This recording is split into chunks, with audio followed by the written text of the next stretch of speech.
आइए श्री हनुमान चालीसा की आज की 8वीं चौपाई में प्रवेश करते हैं। प्रभु चरित्र सुनबे को रसिया, राम लखन सीता मन बसिया। प्रभु चरित्र सुनबे को रसिया, राम लखन सीता मन बसिया। ये जो हनुमान जी है ना, वो राम, सीता और लक्ष्मण के चरित्र के सुनने के लिए रसिया है। अगर मैं ये रसिया शब्द की व्याख्या करती हूँ तो रसिया शब्द बना है रस से, और जैसा कि हम सभी जानते हैं कि हमारे हिंदी काव्य में 9 रस है, और जिसमें जो सबसे ज़्यादा प्रचलित रस है जो श्रृंगार रस है। श्रृंगार रस हमें कलात्मक चीज़ों का आनंद लेने से आता है। रसिक कौन है? जो कलावंत है, जो कविता सुनता है, जो नाटक देखता है, संगीत सुनता है, संगीत करता है और उसमें आनंद लेता है। आप देखिए हमारे धर्म ग्रंथों में श्री कृष्ण जी को भी रसिया कहा गया है, क्योंकि वो गोपियों के साथ रास नचाते थे। और यहाँ पे रसिया शब्द का आनंद है आनंद लेना। तो हनुमान जी कौन है? जो प्रभु के चरित्र को सुनने में उनको आनंद आता था। तो अगर हम इस पक्ष की मनोवैज्ञानिक रूप से हम व्याख्या करते हैं तो हम भक्तों को भी हनुमान चालीसा का पाठ हमेशा आनंद से करना चाहिए, खुश होकर करना चाहिए। अगर आपको समय मिलता है तो घंटी बजाइए, मंजीरा बजाइए, शंख बजाइए, और जो उसका जो पॉजिटिव वाइब्रेशन होगा वो आपके घर को गुंजायमान करेगा। और ये जो साउंड मेडिटेशन होता है वो यह बताता है कि ये जो हमारे धार्मिक परंपरा है कि आरती के समय बड़े बड़े वाद्य ग्रंथ बजाए जाते हैं, तो उससे हमारा आसपास का वातावरण सकारात्मक होता है। तो प्रभु चरित्र सुनबे को रसिया मतलब भक्त को हमेशा आनंद में रहना चाहिए, चाहे जैसी भी परिस्थिति हो उसको हमेशा मुस्कुराते रहना चाहिए, क्योंकि जाही विधि राखे राम ताही विधि रहिए, धन्यवाद निर्विवाद राम राम कहिए। चाहे साधारण परिस्थिति हो, चाहे नॉर्मल परिस्थिति हो, चाहे कोरोना की परिस्थिति हो, चाहे न्यू नॉर्मल परिस्थिति हो, भगवान जैसा रख रहा है वैसा रखिए, वैसा रहिए और भगवान को धन्यवाद देते रहिए। और अपने बच्चों में भी ये जो एटीट्यूड टुवर्ड्स ग्रैटिट्यूड वो डेवलप करिए। बच्चों को यह सिखाइए कि जो भी आपको कुछ देता है उसको धन्यवाद देना सीखिए। अभी हमने देखा कि हमने प्रकृति से कितना खिलवाड़ किया। तो जब कोरोना काल में हम जब लॉकडाउन की सिचुएशंस थी तो प्रकृति अपने ओरिजिनल रूप में आ गई थी। गंगा नदी का पानी स्वच्छ होकर कलकल होकर बहने लगा था। तो आप अपनी प्रकृति को धन्यवाद दीजिए, अपने बड़ों को धन्यवाद दीजिए, अपने आसपास के समाज के लोगों को धन्यवाद दीजिए। और आप जब धन्यवाद देते हैं और आप जब किसी को थैंक यू बोलते हैं, जब दिल से थैंक यू बोलते हैं, तो आपके मन में एक बहुत अच्छी ग्रैटिट्यूड की फीलिंग आती है जो आपके मन में आनंद देती है और वो आपको रसिया बनाती है। और दूसरा शब्द है सुनना। और जो सुनना शब्द है ना, सुनना शब्द है कि आप किसी भी चीज़ को किस तरह से सुनते हैं। हम कथाओं में जाते हैं, हमारे जो मारुति विहार के पंडित जी हैं तिवारी जी, वो बताते हैं कि जब वो सत्यनारायण कथा करते हैं तो वो बताते हैं कि श्रोता 3 प्रकार के होते हैं। एक होता है श्रोता, दूसरा होता है सोता और तीसरा होता है सरोता। अब सोता यह है कि पंडित जी कथा सुना रहे हैं, घर वालों ने बोला है कि मंदिर में जाकर बैठना है, सासू जी को मंडली में जाकर बैठना है, लेकिन पंडित जी कथा सुना रहे हैं लेकिन आप सो रहे हैं। दूसरा होता है सरोता। सरोता मतलब सरोता की क्या क्वालिटी है? वो हर चीज़ को काटता रहता है। तो बहुत से श्रोता ऐसे होते हैं, वो कथा सुनने के लिए नहीं आते हैं, वो अपना ज्ञान बताने के लिए आते हैं और आई नो एवरीथिंग सिंड्रोम से ग्रसित रहते हैं। वो हमेशा, चाहे वो कथा सुनाने वाला व्यक्ति हो या चाहे उनका बॉस हो, चाहे उनका सहकर्मी हो, वो उनको हमेशा ये बताते हैं और कि मैं सब कुछ जानता हूँ और जो तुम बता रहे हो वो गलत बोल रहे हो, या इसमें ऐसा भी हो सकता था, वो भी हो सकता था। तो ज़िंदगी में सो रहे हैं तो फिर भी चलेगा, लेकिन सरोता कभी मत बनिए, और बनना भी है तो आप श्रोता बनिए। और अगर हम सुनने की बात करते हैं, देखिए हनुमान जी भी प्रभु चरित्र सुन रहे हैं, तो अगर हम सुनने की बात करते हैं तो जो सुनना शब्द होता है, मैं हमेशा अपनी कम्युनिकेशन की क्लास में बताती हूँ कि जो सुनना शब्द है वो लिसन से बना हुआ है, LISTEN। तो जो लिसन मतलब सुनना, और लिसन शब्द से भी एक और आपकी स्पेलिंग बनती है, वो बनती है साइलेंट, SILENT। जब भी आप किसी की बात सुनते हैं तो साइलेंट होकर सुनिए। इसीलिए ईश्वर ने हमको एक मुंह दिया है और दो कान दिया है। और अभी मैं यह देख रही हूँ कि ये जो माता पिता और बच्चों के बीच में, जब बच्चे किशोर अवस्था में आते हैं तो माता पिता के साथ उनका वाद विवाद और उनके साथ जो छुटपुट घटनाएं होती हैं, विद्रोह की घटनाएं होती हैं, माता पिता के बीच मिसकम्युनिकेशन बच्चों के साथ में होने लगता है, तो उसका कारण ये होता है कि हम बच्चों की सुनते नहीं हैं। बच्चों की बात सुनिए और बिना जजमेंटल होकर सुनिए। आपकी जो 25 से 50 साल पहले जो पेरेंटिंग हुई थी, अब वो पेरेंटिंग एकदम अलग है। पेरेंटिंग का तरीका बदल गया है। आपके बच्चे लॉजिक के साथ पैदा हुए हैं, आपके बच्चे हाथ में मोबाइल और लैपटॉप को लेकर पैदा हुए हैं।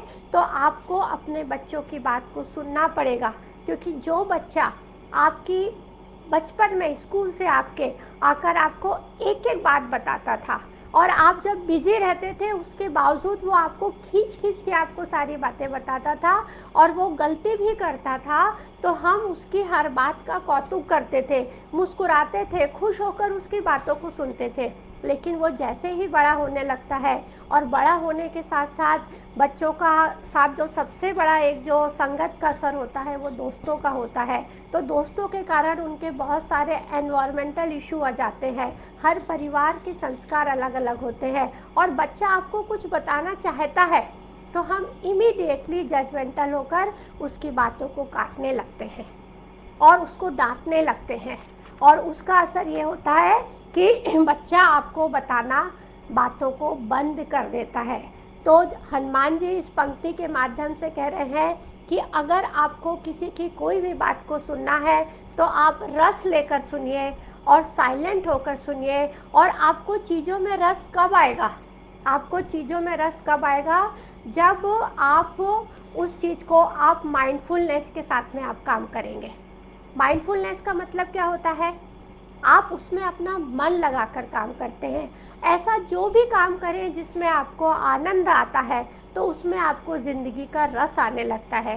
इसीलिए करियर काउंसलर होने के नाते मैं हमेशा माता पिता को यह सलाह देती हूँ कि आप अपने बच्चे के व्यक्तित्व की जानकारी लीजिए, उसके पर्सनालिटी की जानकारी लीजिए, उसकी रुचि की जानकारी लीजिए और उसको कोई एक ऐसा करियर करने दीजिए जिसमें उसको आनंद आए, तभी वो ज़िंदगी का रस ले सकता है। और इसीलिए आप देखिए कि हमारे यहाँ जो भी, चाहे सत्यनारायण कथा हो, चाहे भागवत कथा हो, हम अपने माता पिता की जय बोलते हैं, अपने गुरु की जय बोलते हैं, अपना सारे संतों की जय बोलते हैं और सबसे लास्ट में हम क्या बोलते हैं? आज के आनंद की जय हो। तो जो हमको जो आनंद प्राप्त हुआ, चूँकि हम रसिया बन के हमने उस आनंद को स्वीकार किया है, तो इसलिए ज़िंदगी में जो भी काम करें उसको आनंद से करें, उसको खुश होकर करें। क्योंकि जो हनुमान जी का भक्त है वो कभी भी आपको निराश नहीं दिखता। आप जब भी आप हनुमान जी को देखते हैं वो आपके सामने जैसे ही उनकी प्रतिमा का ध्यान में आती है आपको वो हमेशा आनंदित और प्रफुल्लित दिखाई देते हैं। समस्याएं तो ज़िंदगी में रहेंगी, लेकिन अगर आप हंसकर उन समस्याओं का सामना करेंगे तो तभी आप रसिया बन सकते हैं और आप आनंदित हो सकते हैं। राम लखन सीता मन बसिया। मुझे याद है कि मेरी बेटी, जो छोटी वाली बेटी थी, तो वो जब भी हनुमान जी की वो छाती के अंदर राम लक्ष्मण सीता जी की फ़ोटो देखती थी और वो हमेशा बोलती थी कि आई, अगर मैं अपनी छाती फाड़ूंगी तो क्या उसके अंदर भी मुझे राम लखन और सीता के दर्शन हो सकते हैं।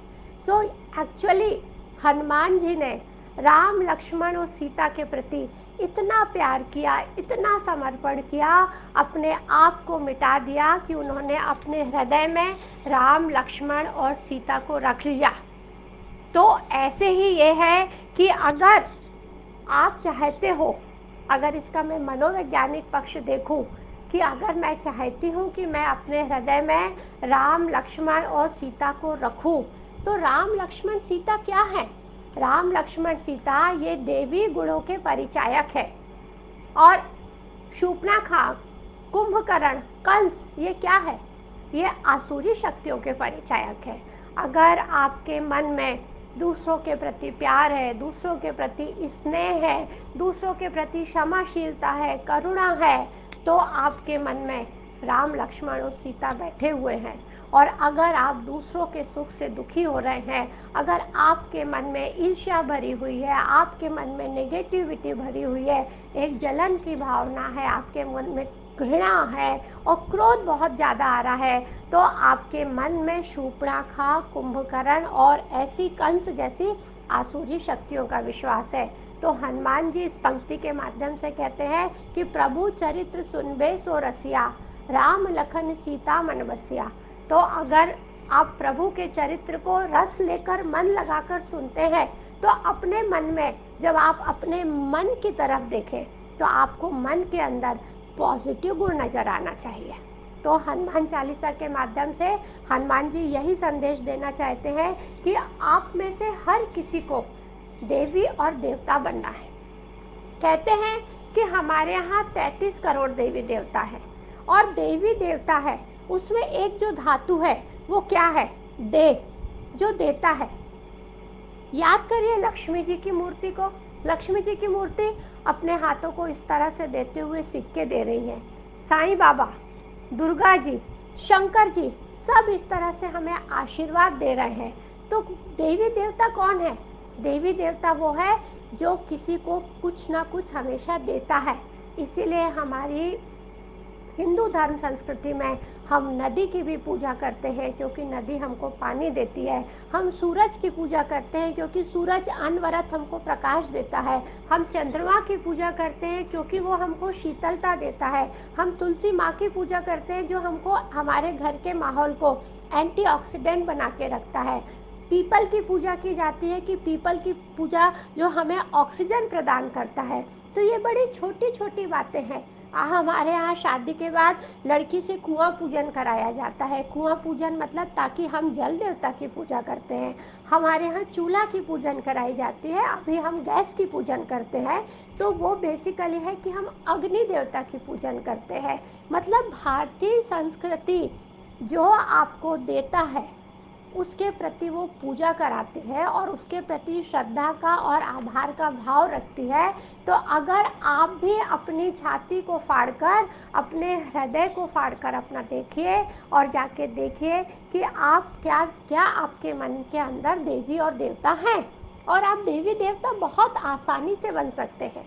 देवी देवता बनने के लिए आपको कोई युद्ध लड़ने की ज़रूरत नहीं है, अश्वमेध यज्ञ करने की ज़रूरत नहीं है। आपके पास जो है उसको लोगों के साथ शेयर करना सीखिए, क्योंकि शेयरिंग इज़ केयरिंग। हम अपने छोटे छोटे बच्चों को सिखाते हैं कि हमको मिलकर खाना चाहिए, हमको मिलकर टिफ़िन खाना चाहिए, हमको मिलकर अपने खिलौनों को शेयर करना चाहिए। जो हमारे पास है उसको हमको देना चाहिए। तो अगर इसीलिए हमारी भारतीय संस्कृति में बताया जाता है कि अगर आप 100 रुपया कमा रहे हैं किसी भी धर्म में, तो बोला जाता है कि 10 रुपये आप किसी को दान दीजिए। आप धार्मिक स्थान में दीजिए, आप हॉस्पिटल्स में दीजिए, आप रोड बनवाइए, आप कुआं बनवाइए, जो आप पेड़ लगाइए। तो कहीं ना कहीं अगर आपके मन में देने की प्रवृत्ति है तो आप देवता हैं। और ज़रूरी नहीं है कि आपको देने के लिए आपके पास हमेशा पैसा ही होना चाहिए। पैसा देना बहुत ईजी है, बहुत सरल है, लेकिन आप लोगों को मुस्कान दे सकते हैं। आपसे जो व्यक्ति मिलता है वो मिलने के बाद उसे आपका जो ऑरा है, आपका प्रभाव मंडल है, वो उसको याद रहे और उससे ये याद रहे कि हाँ, इस शख्सियत से मेरी मुलाकात हुई थी और उसने मुझसे इतने प्यार से बात करी थी। और मैं आपको बताऊं कि चक्रा हीलिंग में जो हमारा हृदय चक्र है, चौथा चक्र है, वो हृदय चक्र का जो मूलभूत स्रोत है वो प्रेम है। अगर किसी व्यक्ति के जीवन में प्रेम का अभाव रहता है तो उसे बोला जाता है कि आपको अपने हृदय चक्र को ऊपर उठाना है, आपको चक्रा हीलिंग करना है और अपने उस हृदय चक्र की ऊर्जा को बढ़ाना है। और हृदय चक्र का रंग होता है हरा, और जो हरा कलर होता है वो हरियाली का प्रतीक होता है। इसीलिए सावन के मेले में सावन के समय में जो सावन का मेला किया जाता है, हरियाली तीज की जाती है, हरे कलर के वस्त्र पहने जाते हैं। इवन जो लड़कियां शादी होकर पहली बार ससुराल जाती हैं तो उनको 1.25 महीने तक हरे कलर की चूड़ियां पहनाई जाती है, क्योंकि वो लड़की अब अपने दाम्पत्य जीवन में प्रवेश कर रही है और गृहस्थ धर्म में प्रवेश कर रही है। तो गृहस्थ धर्म में परिवार में सुखी रहने की पहली नींव है कि आपके हृदय में प्यार होना चाहिए, आपके हृदय में लोगों के प्रति स्नेह होना चाहिए और करुणा की भावना होना चाहिए। तो प्रभु चरित्र सुनबे को रसिया, राम लखन सीता मन बसिया।